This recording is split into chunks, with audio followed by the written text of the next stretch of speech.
Saudações a todos. Continuando a série aí de vídeos usando o EAD Unisal e a plataforma AVA, nós vamos abordar hoje o tema do crime de lesões corporais. O primeiro aspecto importante no crime de lesões corporais, previsto no artigo 129 do Código Penal, é o conceito. O conceito de lesões corporais, ele não bate exatamente com a nomenclatura, com o nome iuris, né? Porque se a gente fosse pensar na nomenclatura, né, lesões corporais, nós iríamos imaginar que seriam apenas lesões ao corpo, né? Então a gente iria imaginar que lesão corporal seria apenas fraturas, hematomas, equimoses, né, cortes, essas coisas. Mas na realidade o tipo penal ele é descrito da seguinte forma.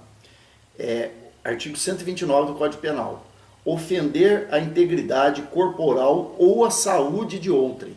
Então, na realidade, o conceito de lesão corporal ele é mais amplo do que o nome iuris, né? É lógico que ele abrange essas lesões que a gente falou, não é? Qualquer lesão ao corpo da pessoa, né? Hematomas, fraturas, cortes, equimoses, etc., arranhões e assim por diante, né? Mas também é considerada lesão corporal a causação dolosa, por exemplo, de uma doença na pessoa. Qualquer distúrbio que se cause dolosamente ao normal funcionamento fisiológico do organismo humano, por exemplo, provocar vômitos numa pessoa, provocar um desarranjo intestinal numa pessoa dolosamente, isso pode ser considerado também lesão corporal. Provocar dolosamente numa pessoa uma doença mental pode ser lesão corporal também. E às vezes a gente, pelo nome iuris, não tem essa impressão. Mas o conceito, então, é muito importante saber disso, que o conceito é amplo. É muito importante teoricamente, porque na prática, veja, eu tenho 30 anos praticamente de trabalho na área penal, nunca na vida me deparei com um caso de lesão corporal que não fosse o conceito que a gente pensa pelo nome mesmo, né?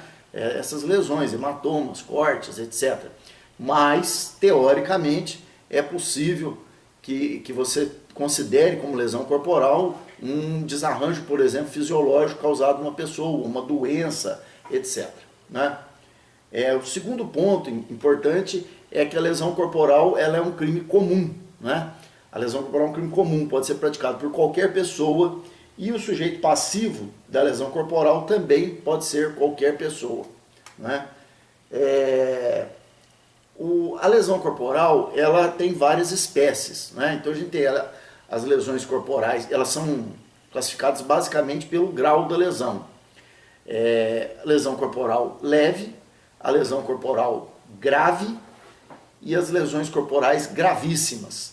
Esse termo, lesões corporais gravíssimas, ele não está, se vocês acompanham no Código Penal, vocês vão ver que ele não está no Código Penal, não é um nome iuris, mas foi criado pela doutrina e é adotado, tá? Então nós temos lesão corporal leve, grave e gravíssima, de acordo com o grau de lesão, né? E as penas também vão ser mais altas de acordo com o maior grau da lesão. Além das lesões corporais leves, graves e gravíssimas, que são todas obviamente dolosas, né? Temos também a lesão corporal seguida de morte, né? Que aí é previsto no parágrafo 3º do artigo 129. E temos também a modalidade de lesão corporal culposa e hoje em dia algumas outras lesões corporais diferenciadas, que são a lesão corporal em violência doméstica, que é uma espécie de lesão leve, mas em violência doméstica, também com uma previsão, se for grave ou gravíssima, como um aumento de pena, como nós vamos ver com mais vagar. E temos também o crime de lesão corporal, como já estudamos no homicídio, praticado contra agentes de segurança pública, devido ao exercício da função ou no exercício da função, né? Onde você tem um aumento de pena na lesão corporal também, como acontece no homicídio, né? Bom, com relação às lesões corporais de natureza leve, como é que a gente chega à conclusão que uma lesão é de natureza leve? Então, duas coisas. A vida prática é o seguinte: vai vir um laudo do IML e nesse laudo vai constar lá que tipo de lesão é, se ela é leve, ou grave, ou gravíssima, né? Então vai estar escrito lá a conclusão do perito, né? A lesão é leve. Mas como o perito chega a essa conclusão? Ele chega a essa conclusão por exclusão. Ele vai verificar nos casos concretos se não ocorre nenhum dos casos de lesão grave ou gravíssima. Em não ocorrendo, a lesão será leve, certo? Então, se você tem uma lesão, por mais feia que seja, né? Imagine, por exemplo, um lutador de boxe que quando sai da luta, mesmo aquele que ganhou, se for uma luta equilibrada, quando ele sai do ringue, você vê o rosto dele todo deformado. Então você pensa, não, isso não pode ser lesão leve, mas é, né? Porque se você for ver o hematoma, que no rosto pode ficar uma coisa muito desagradável, esteticamente, ele não se enquadra em nenhum dos casos de lesão grave ou gravíssima. Então é lesão leve. E é assim que o perito legista chega à conclusão. Nós, do direito, vamos na vida prática apenas o quê? Pegar o laudo do IML e verificar lá que a lesão é leve. É claro que é importante saber os outros conceitos da lesão e saber como o perito chegou a isso, que é dessa forma, né, por exclusão, porque você pode criticar o laudo, seja como advogado, seja como delegado pedindo uma perícia complementar, seja como promotor, né, ou principalmente como juiz, na hora de decidir você não é atrelado ao laudo, né? Mas dificilmente vai acontecer na vida prática que você contradiga o laudo do legista, dificilmente, né? Não é impossível, mas dificilmente. Bom, vamos ver então quais são as chamadas lesões graves, né? Então estão previstos no parágrafo 1º. Vamos ver uma por uma, né? Parágrafo 1º, incisos 1 a 4. Então, inciso 1. Se resulta incapacidade para as ocupações habituais por mais de 30 dias. Aí a pena, que na lesão leve é de 3 meses a 1 ano, portanto, infração de menor potencial ofensivo, abrangida pela Lei 9.099, aqui já não é mais, né? É reclusão de 1 a 5 anos, tá? Então, esse primeiro caso, né? Incapacidade de ocupações habituais por mais de 30 dias. O que são ocupações habituais? Toda e qualquer ocupação que a pessoa se dedique. Não é necessariamente o trabalho. Pode ser o trabalho também, porque o trabalho é uma ocupação habitual da maior parte das pessoas. Mas não precisa ser o trabalho.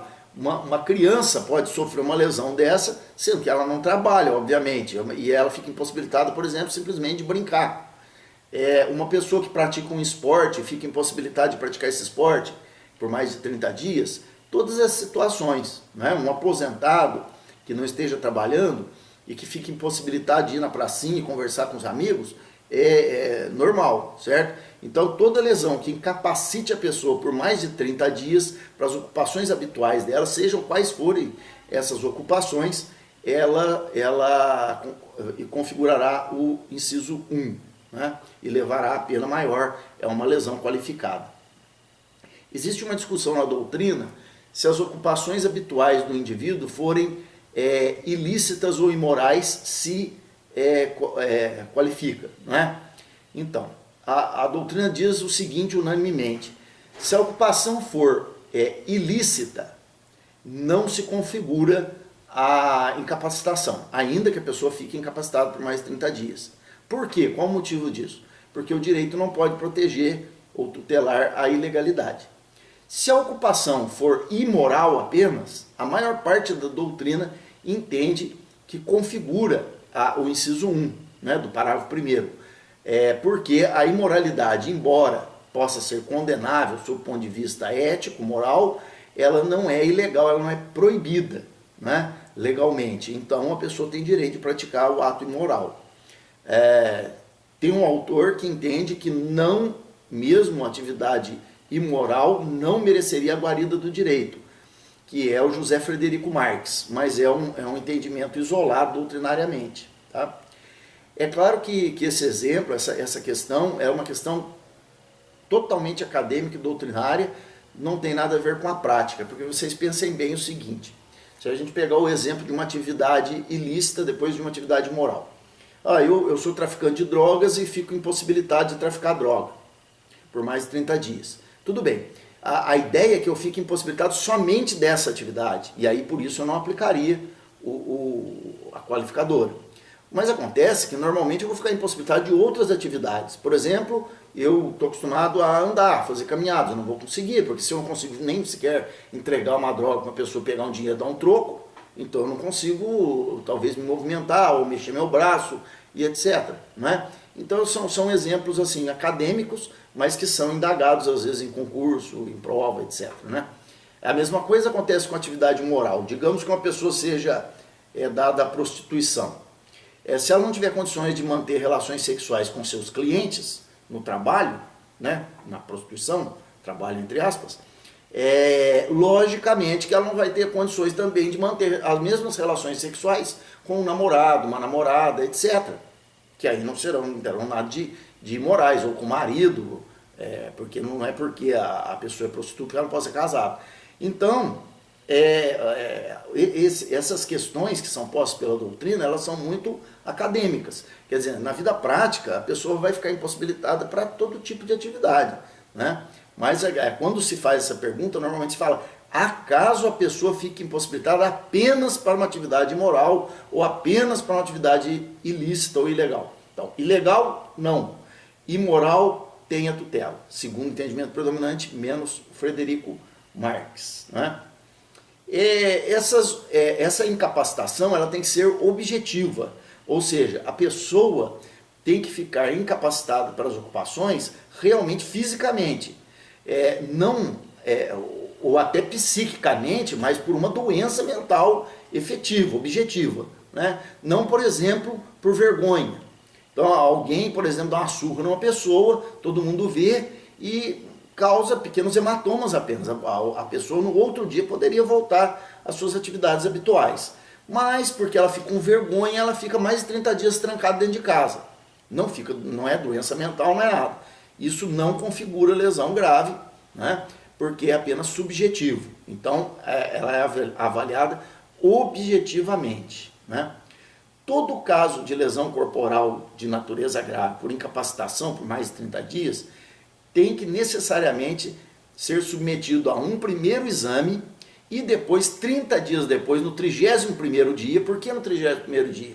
Porque no 31º dia você tem mais de 30 dias. Né? Então, no 31º dia, a pessoa é submetida a um exame complementar no IML, para verificar se a incapacitação continua. Em caso positivo, ou seja, se continuar incapacitado, a lesão grave estará configurada. Se no 31º dia já não houver mais a incapacitação, a lesão então será leve, pelo menos com relação a esse inciso.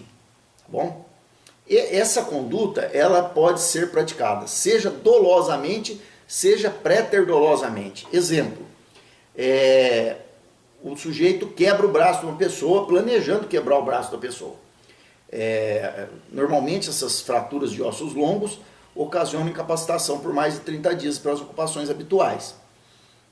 Uma fratura no mínimo de 35, 45 dias, uma fratura dessa para a pessoa se recuperar.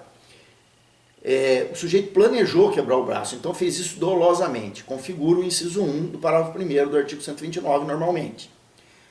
Aí não planejou, mas durante uma briga ele derrubou o sujeito no chão e o sujeito caiu e torceu o braço e quebrou. Da mesma forma, não importa que foi pré-doloso, haverá responsabilização por lesão corporal de natureza grave. Ela pode ser dolosa ou pré-dolosa. Prestem atenção nisso, porque em alguns casos a conduta somente poderá ser pré-dolosa. Tá? A gente vai ver mais para frente outros exemplos. O inciso 2, não é? Lesão corporal de natureza grave por perigo de vida. Né? Na verdade, é perigo de morte, aqui há uma impropriedade redacional no dispositivo. Toda vez que a lesão for tão grave que a pessoa que a sofreu sofra o risco de perecer, de morrer. Né? Isso também será aferido pelo perito. E aqui uma coisa muito importante, a jurisprudência ela tem apontado o seguinte, que quando a lesão for grave por perigo de vida, o legista ele deverá constar no laudo do ML a razão objetiva pela qual a pessoa corre esse perigo de vida. Ou seja, é nulo um laudo do ML que apenas conclua assim: a lesão é grave por perigo de vida, ponto. E não diga que perigo objetivamente é esse. Então o legista terá que dizer, por perigo de vida, vou dar um exemplo, ponto, porque precisou passar por uma cirurgia com risco de choque hipovolêmico ou de outras complicações normais em quaisquer espécies de intervenções cirúrgicas. Por exemplo, isso, certo? E assim por diante. Quer dizer, em todos os casos, o médico legista terá que fazer essa explicação. Ah, mas e se vier um laudo e não tiver isso? Então, seja o delegado de polícia, o promotor ou o juiz, qualquer dessas autoridades, deverá requisitar que o legista esclareça qual foi objetivamente o perigo, sob pena da lesão ser descaracterizada para lesão leve. Aqui nós já temos a questão daquela coisa que eu falei para vocês aí, do dolo e préter-dolo. Nesse caso, perigo de vida só na forma préter-dolosa. Você vai, por quê? Porque se for doloso, digamos que eu quero agredir uma pessoa e tenho a vontade de matar a pessoa, que ela venha a sofrer um perigo para a vida dela. Pô, isso é tentativa de homicídio, né? Não é lesão corporal. Então, para ser lesão corporal por perigo de vida, eu não posso planejar o perigo de vida. Eu tenho que, por exemplo, né, espancar uma pessoa, acabar então a pessoa sofrendo lá, por exemplo, um AVC, né, um traumatismo craniano, e aí passar por perigo de vida, porque aí o legista vai constar lá, porque poderia, né, por causa da hemorragia cerebral, a pessoa vir a falecer, né? Mas eu não planejei isso, é que eu dei chutes na cabeça da pessoa, socos, e acabaram ocasionando isso sem que eu planejasse. Então é dessa forma que vem o perigo de vida. Se eu, por exemplo, dou tiros numa pessoa aí, ou facadas no abdômen de uma pessoa, e lógico, ela sobrevive, mas corre perigo de vida, né? Perigo de morte, isso é tentativa de homicídio. Então só na forma préter-dolosa, ou seja, dolo no antecedente, na vontade de lesionar, né? Ânimos ledendi, e culpa no consequente o perigo de vida, ou perigo de morte, né? Aliás, importante aqui, né? O elemento subjetivo do crime de lesão corporal. Ele tem o dolo e a culpa, né? Porque existe a lesão culposa. No dolo, chama-se animus ledendi, escreve-se laedendi, e lê-se ledendi, ou animus nocendi, né? Nós já vimos isso em homicídio, né? E vimos que é ele que diferencia uma tentativa de homicídio de um crime de lesão corporal, né? Terceiro caso de lesão grave: debilidade permanente de membro, sentido ou função. Membros são os membros superiores, braços, e membros inferiores, pernas. Sentidos são 5 sentidos, né? Audição, olfato, paladar, tato e visão. Se a pessoa, finalmente, né, função é toda a atividade do organismo que é realizada por um conjunto de órgãos. Se houver debilidade, debilidade quer dizer o quê? Diminuição da qualidade do membro, do sentido ou da função. Por exemplo, a pessoa fica manca, né, no caso de um membro, perde um dedo da mão, por exemplo, e aí tem dificuldade de apreensão, não pode perder a mão toda, né? Senão já vai dar uma outra lesão gravíssima que depois a gente vai estudar. Fica com uma debilidade na função respiratória, por exemplo, perde um dos pulmões, né? Mas continua respirando, né? Perda dentária, por exemplo, é típico exemplo de debilidade da função mastigatória ou digestiva, porque o resto continua funcionando, estômago, a deglutição em geral continua funcionando, mas a mastigação e depois, por causa da mastigação, a função digestiva do estômago vai ser prejudicada e assim por diante, mas não acaba, né? Então, nesses casos, a gente tem a lesão corporal grave, por debilidade, né? Essa debilidade não pode ser temporária, ela tem que ser permanente, como diz a lei, né? Então, eventualmente, nesses casos, assim como no de perigo de vida, pode ser necessário um laudo complementar, diferente do inciso primeiro, onde obrigatoriamente é necessário um exame complementar, porque tem aquela questão do tempo dos 30 dias. Aqui depende, porque às vezes o legista, tanto o perigo de vida como a debilidade, ele pode concluir direto num primeiro exame, Pode ser que não, aí então ele vai pedir um segundo exame, e aí não necessariamente 30 dias, ele pode pedir até um prazo maior ou menor, de acordo com o que ele, como técnico, né, tecnicamente, como médico, ele considere necessário para chegar a uma conclusão. Tá? E o último caso de lesão grave é a aceleração de parto. Aceleração de parto não é aborto, significa antecipar o parto. Né? Então, obviamente, a gente falou no começo que qualquer pessoa pode ser vítima de lesão corporal. Né?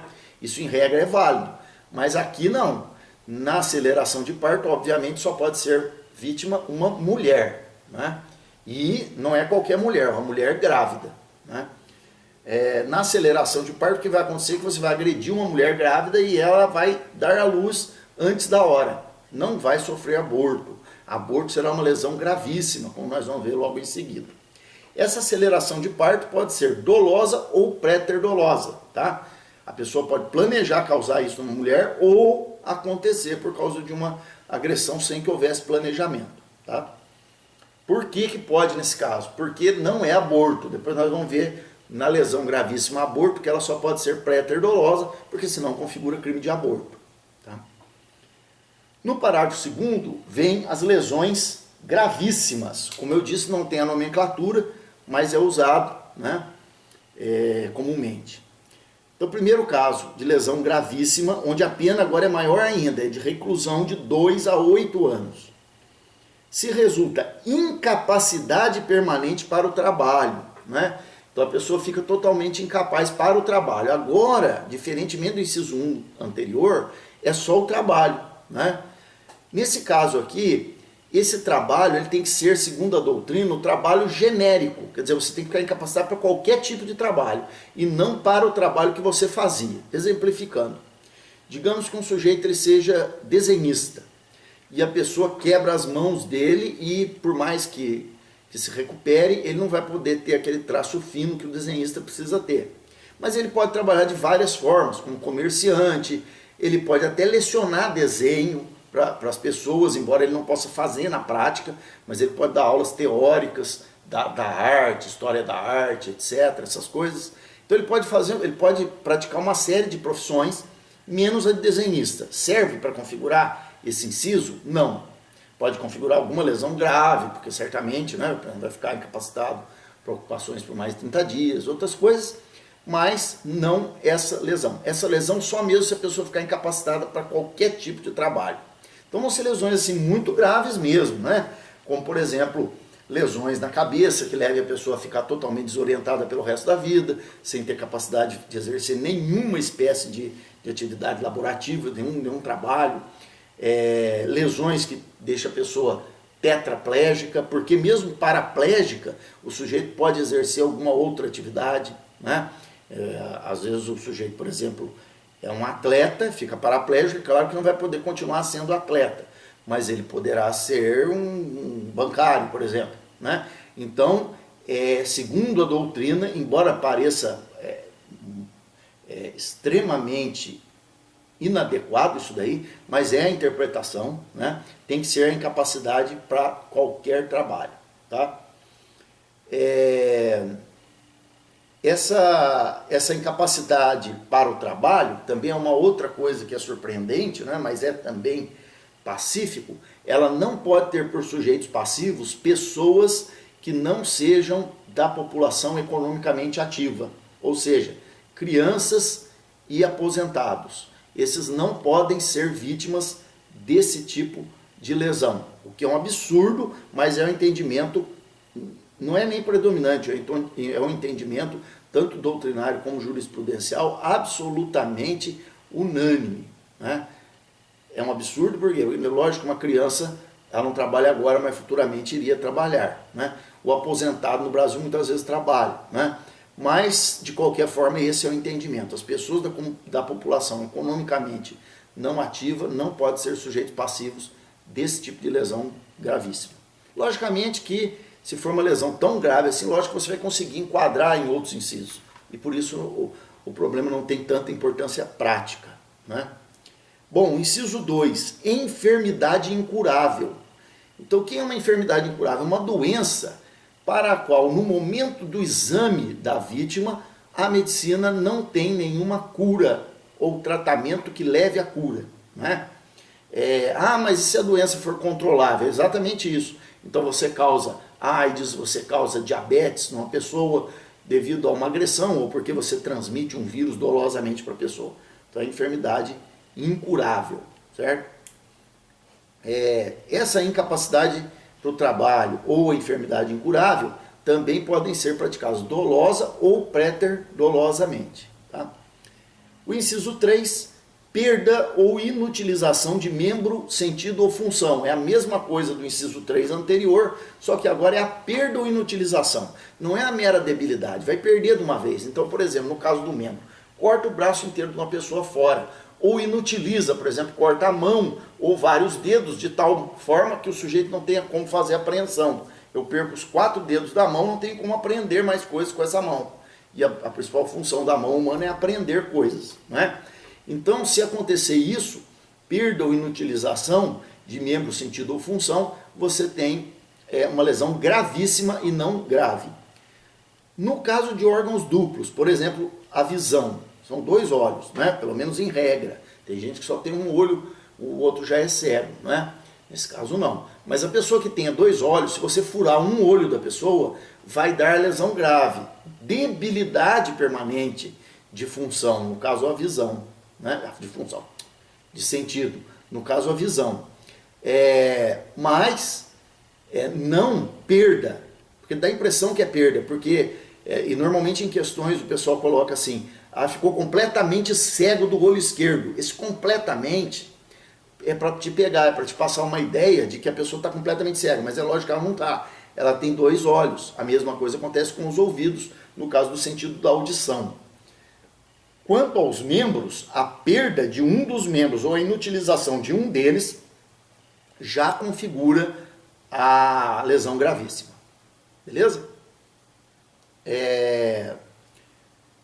Deformidade permanente é o inciso 4, outro caso de lesão gravíssima. Essa deformidade permanente, diferentemente dos outros casos que nós vimos, ela é estética. Então vai causar um dano estético, mas não é qualquer dano estético, é um dano estético que vai prejudicar a vida da pessoa. A pessoa vai ficar com uma aparência muito ruim, por exemplo, uma cicatriz horrível no rosto de uma pessoa, né? Então é considerado uma lesão também gravíssima. Todos esses que nós falamos podem ser tanto dolosa como preter-dolosamente. E o inciso 5 é o último caso, que é o aborto, causar aborto na vítima.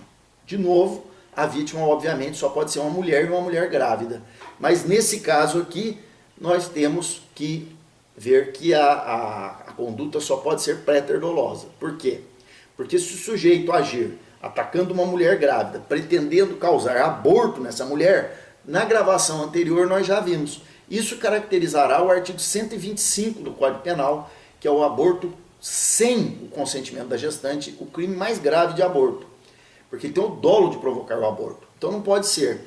Tem que ser uma situação em que o sujeito agrida uma mulher grávida, ciente de que a mulher está grávida, hein? Isso é importante, porque ninguém pode ser responsabilizado por aquilo que não esteja na sua consciência. Lembrar lá da parte geral do artigo 19 do Código Penal, a responsabilidade penal ela é subjetiva, né? Então o sujeito sabe que a mulher está grávida e a agride. Assim, mas como um cara sabendo que a mulher está grávida, agride, não quer fazer aborto? Não, às vezes não.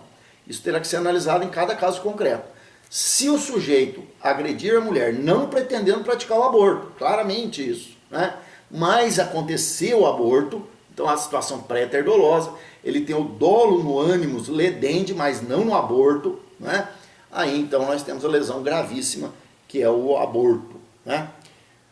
Percebendo isso, nesses casos em que nós temos o crime preter-doloso, que é, por exemplo, né, na lesão corporal de natureza grave, o caso do perigo de vida, né, e na gravíssima, o caso do aborto, não existe tentativa desses crimes. Por quê? Porque são preter-dolosos. Os crimes preter-dolosos não admitem tentativa, né? Se houvesse tentativa, seria tentativa de homicídio ou tentativa de aborto, né? Agora, já o crime de lesão corporal em geral, ele admite tentativa, né? Mesmo que não haja lesão, né, é a chamada tentativa branca. Por exemplo, quando eu jogo uma pedra em direção à pessoa e erro. É lógico que eu queria lesionar, eu tinha o ânimos ledende ou nocende. Apenas não lesionei porque eu errei a mira. Beleza? Então é possível tentativa de lesão corporal, né? A lesão corporal seguida de morte. Olha o que diz o parágrafo 3º do 129. Se resulta a morte, as circunstâncias evidenciam que o agente não quis o resultado nem assumiu o risco de produzi-lo. Pena, reclusão de 4 a 12 anos. A lesão seguida de morte, ela é tipicamente, até pela descrição típica, vocês já perceberam, é um crime pré-terdoloso. Obviamente eu não posso querer matar, porque se eu mato alguém e queria matar, crime de homicídio, né? A lesão corporal seguida de morte, portanto, não admite também tentativa, né? Não existe tentativa de lesão corporal seguida de morte, tá? Na lesão corporal seguida de morte, quais são os exemplos? Por exemplo, quando você dá um soco numa pessoa e esse soco pega de uma tal forma que causa um traumatismo craniano e a pessoa morre. Ora, é lógico que ninguém imaginaria matar uma pessoa com um soco, um único soco. Isso é impossível, não é? Impossível não, é quase impossível, né? A gente pensa ser impossível, mas pode acontecer. Um empurrão forte, a pessoa cai, bate a cabeça e morre. Lesão corporal seguida de morte. A pessoa não planejou matar o outro com um empurrão, né? Uma paulada na cabeça, né? Uma paulada, lógico, né? Se vai dar 30 pauladas na cabeça de uma pessoa, é lógico que é homicídio. Mas uma paulada, né? O sujeito poderia apenas estar querendo machucar, gravemente, eventualmente, mas machucar, mas acaba matando. Então são essas situações em que nós temos lesão corporal seguida de morte, né? A previsão das lesões privilegiadas, tal qual o homicídio privilegiado. Nós não vamos ficar perdendo tempo de falar sobre isso aqui, porque são exatamente os mesmos casos. Está previsto o privilégio no parágrafo 1º, no parágrafo 4º do artigo 129, tal qual, né, lá no crime de homicídio. São os mesmos 3 casos: relevante valor moral, relevante valor social ou uma violenta emoção, domínio de violenta emoção após injusta provocação da vítima. São os mesmos 3 casos e o resultado também é uma redução de pena, tá? De 1/6 até 1/3 da pena, só que aqui lesão corporal. Essas reduções valem para todas as lesões, graves, leves ou gravíssimas, tá? Mas tem que se configurar algum caso de privilégio, tal qual no homicídio, como nós já vimos. Existe também a lesão culposa. Aqui também eu vou remeter vocês ao estudo que a gente já fez no homicídio. Tudo que a gente falou lá em sala de aula é válido aqui, só que aqui é lesão, né? Nós temos a lesão corporal culposa no Código Penal, artigo 129, parágrafo 6º, e temos a outra lesão corporal culposa no Código de Trânsito, quando está prevista no artigo 303. Quando nós estudamos o homicídio, várias vezes eu falava para vocês, olha, na lesão é a mesma coisa, não é?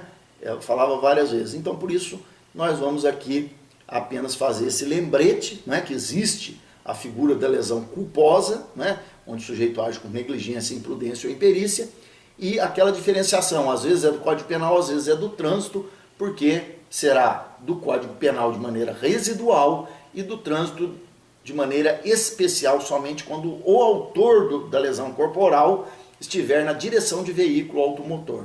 É a mesma coisa do homicídio culposo do Código Penal, homicídio culposo do Código de Trânsito, que nós já vimos, está lá nas apostilas, está no livro, tudo direitinho, tá bom? Então essa parte aí a gente pode ganhar tempo e pular, né? Casos de substituição de pena que são previstos especialmente no crime de lesão corporal aqui. Parágrafo 5º do artigo 129 diz o seguinte: o juiz, não sendo graves as lesões, então significa o quê? Esses casos de substituição de pena só são aplicáveis para as lesões leves, né? Porque quando fala graves, ela abrange grave e gravíssima, obviamente, né? Então, o juiz, não sendo graves as lesões, traduzindo, sendo leves, pode ainda substituir a pena de detenção pela de multa. Então pode haver aplicação apenas de uma pena de multa, em dois casos. Se ocorre qualquer das hipóteses do parágrafo anterior. O que é o parágrafo anterior? São as lesões privilegiadas. Quer dizer que na lesão corporal é um pouco diferente do homicídio. No homicídio é só diminuição de pena. Na lesão corporal você pode ter a diminuição de pena ou mesmo a substituição apenas por multa, desde que a lesão seja leve e privilegiada. O segundo caso, onde mesmo não sendo privilegiada, pode haver substituição, é se as lesões são recíprocas. O que quer dizer lesão recíproca? Quer dizer que o agente, ele agride e é agredido ao mesmo tempo. E ninguém ali está agindo em legítima defesa. Se eu tiver uma pessoa A agindo em legítima defesa e B agressor, mesmo que o B cause lesão no A e o A cause lesão no B, o B não pode ser beneficiado, porque o A está em legítima defesa. Então não são lesões recíprocas, porque o A não comete crime. Não é? As lesões recíprocas elas podem acontecer em casos em que eu tenho dois agressores, por exemplo, dois indivíduos, um parte para cima do outro para agredir, não tem ninguém agindo em legítima defesa. Nenhum dos dois foi aquele que iniciou as agressões. Os dois iniciaram concomitantemente, ao mesmo tempo, as agressões. Então não tem ninguém agindo em legítima defesa. Também pode acontecer, né, lesões recíprocas, se num primeiro momento o indivíduo age em legítima defesa e depois, num segundo momento, ele já dominado o agressor com o ato de legítima defesa, ele ainda pratica mais alguma lesão, já no excesso, né? Então, pode ser que haja o reconhecimento de lesões corporais recíprocas, porque eu acabo tendo dois agressores também nesse caso, porque no excesso a legítima defesa não vai beneficiar aquele indivíduo, né? Nesses casos de lesões recíprocas, né, também é importante, né, que se verifique quem deu início às agressões. Isso que é a grande importância. Se você não tiver condição de estabelecer isso, porque realmente você tem condições de dizer que os dois são agressores, é o caso de lesões recíprocas, né? Em havendo condições de estabelecer quem deu início às agressões, significa que o outro está agindo em legítima defesa. E, portanto, não é possível reconhecer a lesão recíproca. Tá certo? Nesses casos, também a consequência é a mesma, né? No caso da lesão recíproca, o juiz pode substituir a pena de detenção apenas por multa. Tá certo? Um detalhe importante: se por acaso, no final das contas, o juiz ficar com a seguinte situação: tem A e B agressores, ele fica assim: olha, eu tenho uma dúvida que pode ser que o A tenha agido em legítima defesa, mas eu não tenho certeza. Pode ser que o B tenha agido em legítima defesa, mas eu não tenho certeza. Ele não tem aquela certeza de que os dois são agressores, que é o necessário para lesões recíprocas, em sendo leves, e aí então tem o benefício. Ele não tem certeza. E ele também não tem certeza quem agia em legítima defesa, mas acha que todos os dois poderiam estar agindo em legítima defesa.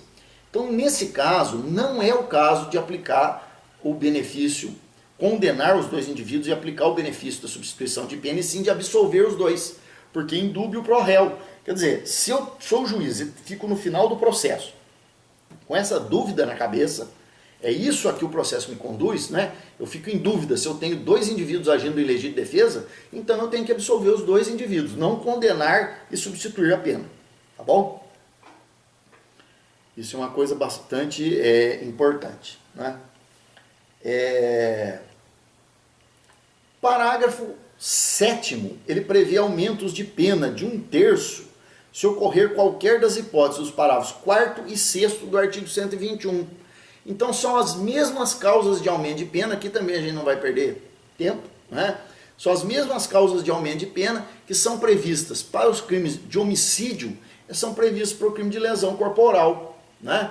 Então, por exemplo, né, se a pessoa vítima é maior de 60 anos ou menor de 14 anos, eu tenho aumento de pena no homicídio e tenho aumento de pena na lesão corporal. É só vocês conferirem lá os parágrafos 4º e 6º do artigo 121, que nós já estudamos, e a gente vai ter os mesmos casos de aumento de pena.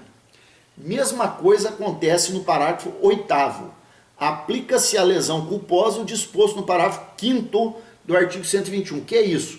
O perdão judicial no crime de homicídio culposo. Lembram? Quando atinge de maneira muito grave o próprio autor do crime, pode o juiz conceder perdão judicial no homicídio culposo.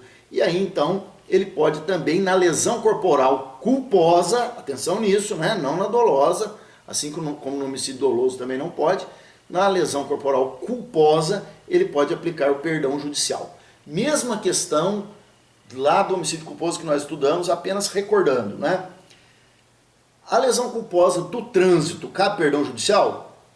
Sem muita enrolação, nós já vimos lá as duas argumentações que existiam, mas hoje predomina o entendimento, muito francamente, né, de que é possível o perdão judicial nos crimes de trânsito também, tá? Então isso vale para o homicídio culposo, assim como vale para a lesão culposa, tanto é fato que o parágrafo 8º aqui determina que nós apliquemos o mesmo sistema do homicídio para os casos de lesão corporal. O parágrafo 9º, ele foi incluído posteriormente, né, pela Lei Maria da Penha no Código Penal, e ele prevê o caso de violência doméstica. Embora incluído posteriormente e tendo relação com a violência contra a mulher, ele não é somente aplicável para vítimas mulheres. Veja a redação dele. Se a lesão for praticada contra ascendente, descendente, irmão, cônjuge ou companheiro, ou com quem conviva ou tenha convivido, ou ainda prevalecendo-se o agente de relações domésticas, de coabitação ou de hospitalidade, pena, detenção de 3 meses a 3 anos. Esse crime pode ser praticado tanto contra homem como contra mulher. A única diferença é que se essas pessoas que vivem em relação doméstica forem mulheres, né, elas serão abrigadas também pelas normas mais rigorosas da Lei Maria da Penha, Lei 11.340 de 2006. E se forem homens, em geral, não, certo? Quando fala cônjuges aqui, abrange, né, obviamente, também o companheirismo. Aqui, no caso, a lei ela já foi expressa, porque fala cônjuge ou companheiro, né? Então pode ser casado ou em união estável, qualquer situação, né? E também relações homoafetivas. Não faz a menor diferença, porque aqui não fala, não é restrito a homem e mulher, ou tendo por vítima somente mulheres, como eu falei. Tem que prestar atenção nisso, porque quando fala violência doméstica, e principalmente quando fala que a Lei Maria da Penha, ela acabou dando uma redação diferente para esse artigo, né, mudando aqui a pena dele, que passou para 3 anos, a gente pensa que é coisa só para mulher, mas não, né? Ele é aplicável tanto para homens como para mulheres, só que no caso de mulher, aí a gente vai aplicar também a Lei Maria da Penha, com algumas restrições mais graves que a lei prevê, certo? Mas o crime será o mesmo. Essa lesão aqui, ela tem que ser leve, tá? Para a gente aplicar o 129, parágrafo 9º, a gente está falando de lesão leve. Veja que a pena não é nem tão grande assim, é detenção de 3 meses a 3 anos. Ela é maior que a do caput, né? Mas não é uma pena muito grande.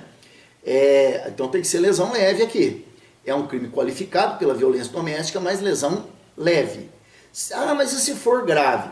Se for grave, nós vamos para o parágrafo 11, que vai dizer o seguinte: na hipótese do parágrafo 9º desse artigo, ou seja, lesão em violência doméstica, a pena é aumentada de 1/3 se o crime for cometido Me desculpe, eu falei errado. Nós vamos para o parágrafo 10, tá? Corrigindo. Nos casos previstos nos parágrafos 1º a 3º, ou seja, lesão grave, gravíssima ou seguida de morte, deste artigo, se as circunstâncias são as indicadas no parágrafo 9º, violência doméstica, deste artigo, aumenta-se a pena de 1/3. Então é assim, se eu tiver violência doméstica, seja contra homem ou mulher, tanto faz, lesão leve, eu vou aplicar o parágrafo 9º com aquela pena maior, mas maior que a do caput, não maior que a dos parágrafos 1º, 2º e 3º.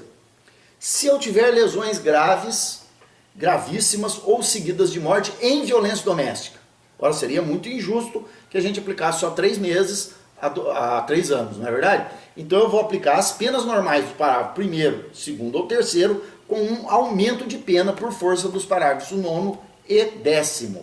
Então, se eu tiver violência doméstica com lesão grave, gravíssima ou seguida de morte, eu vou combinar os parágrafos 1º, 2º e 3º com os parágrafos 9º e 10º.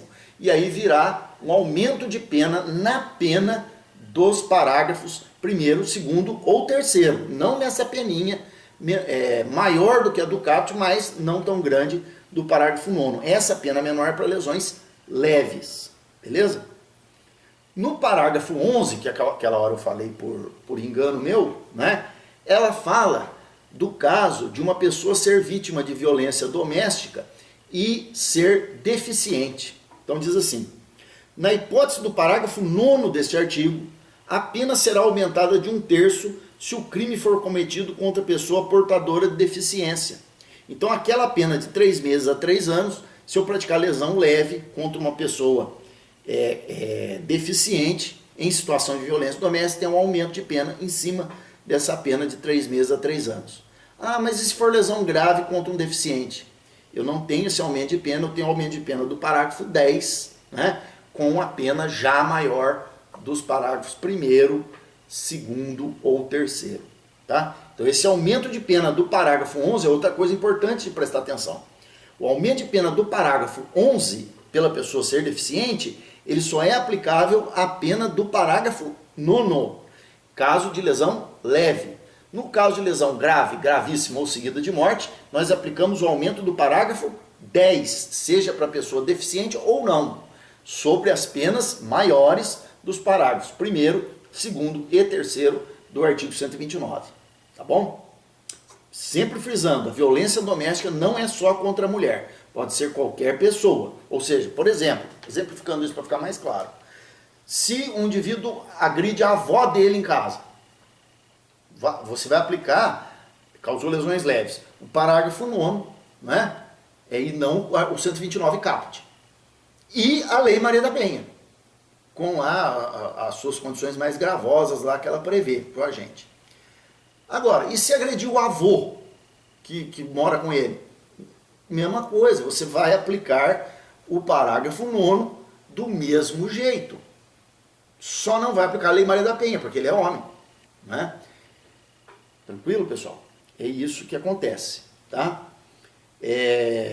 Um detalhe, eu falei porque quando mora com ele e tal, mas não precisa coabitar, né? Porque aqui o parágrafo 9º ele fala da relação. Olha só, se a lesão corporal for praticada contra ascendente, descendente, irmão, cônjuge ou companheiro, então não está falando que precisa morar junto. O importante é o tipo de relacionamento, né?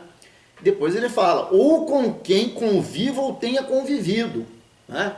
Então pode ser que viva na mesma casa ou não, né? Aqui também abrange noivos, namorados, né? Namorados e namoradas, etc. Tá bom? Todo esse pessoal fica abrangido aqui nesses casos, tá? Vou pegar um golinho d'água aqui, pessoal. Veja só. Aqui o outro caso que a gente vai remeter ao que nós já vimos no homicídio.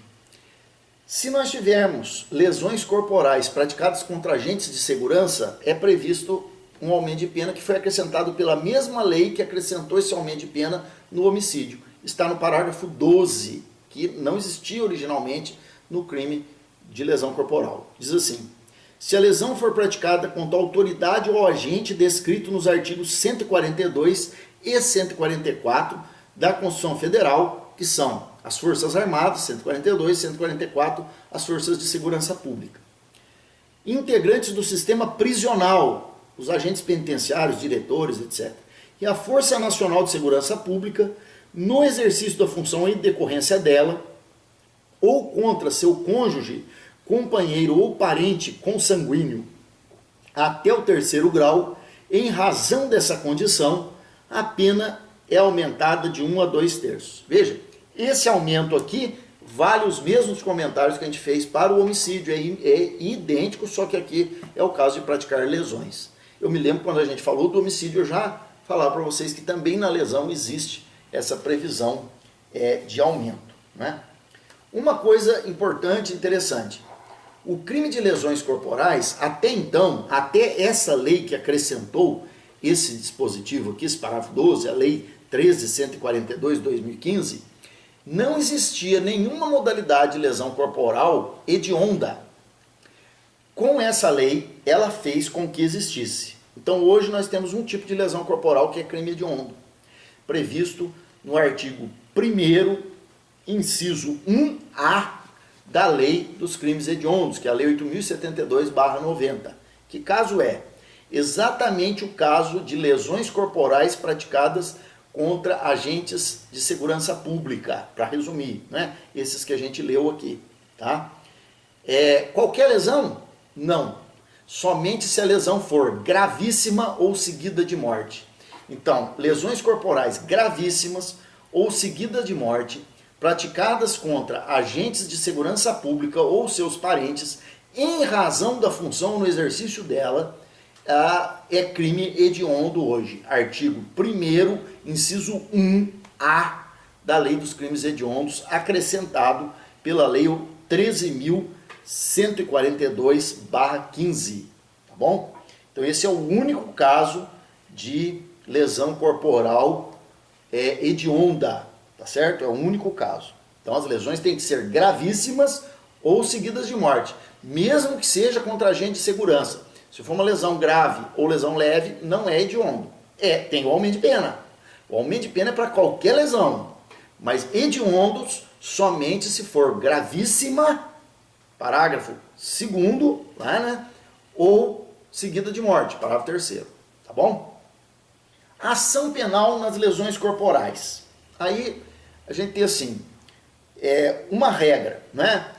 Primeiro vamos pensar nas lesões dolosas. Nas lesões dolosas, o artigo 129, caput, né? Lesão leve, a ação penal é pública condicionada à representação. Aí vocês vão dizer, mas professor, nós aprendemos que olhando no Código Penal, se não disser nada sobre ação penal, a ação penal é pública incondicionada. E efetivamente, olhando no Código Penal aqui, você não acha nenhuma regra especial para ação penal no crime de lesão. Então, isso está previsto no artigo 88 da Lei 9.099, tá, pessoal? Então, prestar atenção nisso, porque realmente você olhando no Código Penal, dá a impressão que a ação era incondicionada, que ela é incondicionada. E ela era. Até 1995, de 1940 até 1995, a ação penal na lesão corporal, ainda que leve, era pública e incondicionada. Mas, em 1995, com a entrada em vigor da Lei 9.099, o legislador, pelo artigo 88 dessa lei, por isso que a gente não vê aqui no Código Penal, né? Há uma remissão, né? Debaixo do artigo, a ação penal nas lesões leves passou a ser pública, condicionada à representação.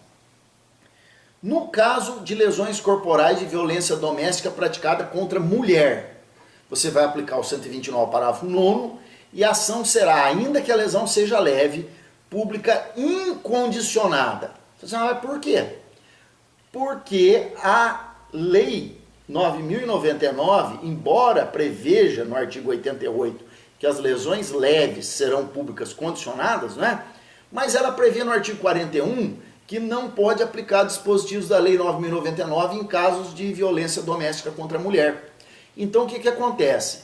Se eu não posso aplicar dispositivos da Lei 9.099, eu não posso aplicar o 88, o artigo 88. Por quê? Porque ele é da Lei 9.099. Tirando o artigo 88, a ação penal não diz nada no Código, portanto ela é pública incondicionada. Isso já foi objeto de muita discussão, mas chegou-se a esse veredito, a esse entendimento, e é hoje, inclusive, o entendimento do STF. Tá? Então, o crime de lesões corporais praticado em violência doméstica e familiar contra a mulher, 129, parágrafo 9º, ainda que lesões leves, é de ação penal pública incondicionada. Tá? Lesões leves, mesmo em violência doméstica e familiar ou não, contra homem, ou mesmo contra mulher, não sendo em situação de violência doméstica e familiar, a ação penal é pública condicionada à representação. Tá? Já no caso das lesões corporais graves, gravíssimas ou seguidas de morte, a ação penal é logicamente pública incondicionada. São crimes muito graves. Né? Nas lesões corporais culposas, seja do Código Penal ou do Código de Trânsito, tanto faz. Né? Mesma regra da lesão leve, a ação penal pública condicionada à representação. Eu aplico o artigo 88 da Lei 9.099, que lá ele diz que nas lesões leves dolosas e nas lesões culposas em geral, a ação é pública condicionada à representação. No caso de lesão culposa, tem que tomar um cuidado. Às vezes você está com um caso de lesão culposa, vem um laudo dizendo que a lesão foi grave ou gravíssima.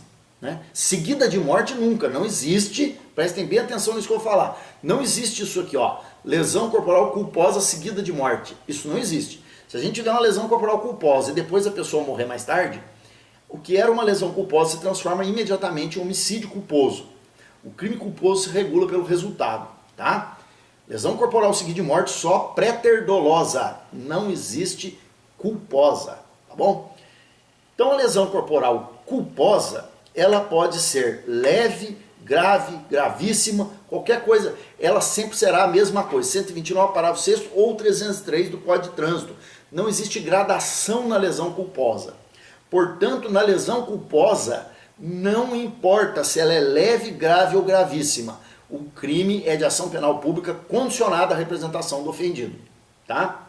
Só na lesão dolosa é que, se o crime for de lesão leve, aí a ação é pública condicionada. Se for lesão grave, gravíssima, seguido de morte, incondicionada. E se for lesão também dolosa, violência doméstica contra a mulher, né? Aí a ação é pública incondicionada por força do artigo 41 da Lei 9.099 também, que vai afastar o artigo 88 da mesma Lei 9.099, tá? E, voltando, recordando, lesão corporal em violência doméstica, mas contra homem, leve, ação penal pública condicionada, normal. Contra mulher, violência doméstica, não, aí ação penal pública incondicionada. Tá bom, pessoal? Basicamente é isso. Mais aprofundamento vocês vão fazer através da leitura de textos da bibliografia que eu passei para vocês e, em especial, no item lá do meu livro, Lesões Corporais. Vocês vão ver lá e ler o texto e, então, fazer o aprofundamento. Tá bom? Fico às ordens.